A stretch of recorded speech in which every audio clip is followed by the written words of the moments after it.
Hello world, welcome back to the channel. So Jermall Charlo scores a technical knockout over Thomas Lamanna, Cornflake, right? As you guys know, I had Cornflake on the channel, on the show.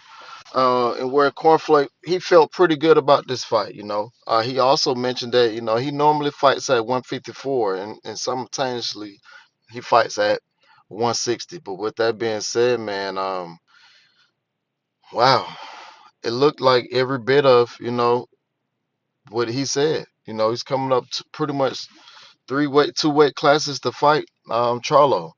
And he said that it was pretty much a win win situation for him. He's all almost out the door out of boxing anyway, right? He has what two different championship shots or three different championship shots at the top level.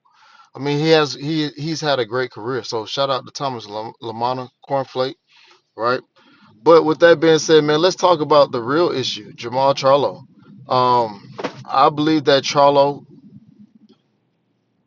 I believe that he can get back to it. I know it's his first fight back. I mean, let's face it, Charlo he looked solid. His body, he looked very flabby, if you ask me. I know he's moved up in weight, but he's normally rock solid. You could just go check out that for your previous fights of him, whether he was from 154 to 160. You saw his body, you saw his physical shape. He was in shape.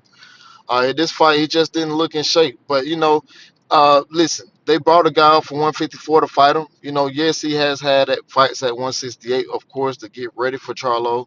All right, but you can just tell the size difference. Like, look at the size difference, right?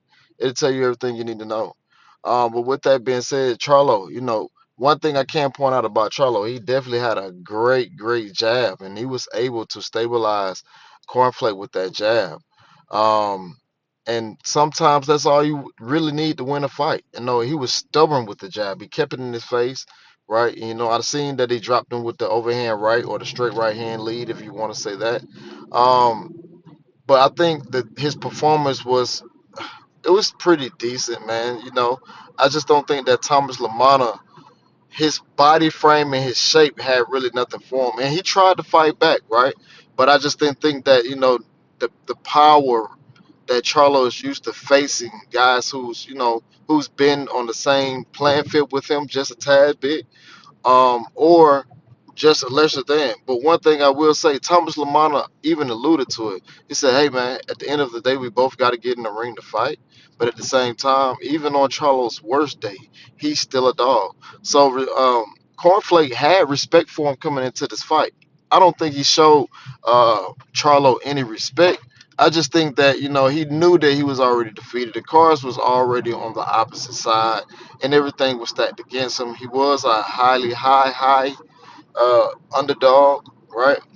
But listen, you got to give respect to Jamal to even step back in the ring after this time off. He's fought 4 times in 1 year. He got a new trainer. And on top of that, the outside issues. You guys know how I feel about those things stacked up against a fighter coming back, right? And then of course, Thomas Lamanna was on a 9-fight win streak. So that just says a lot about the guys and these fighters, man. Congrats to both of those guys. Congrats to Charlo. I like to see what he do next.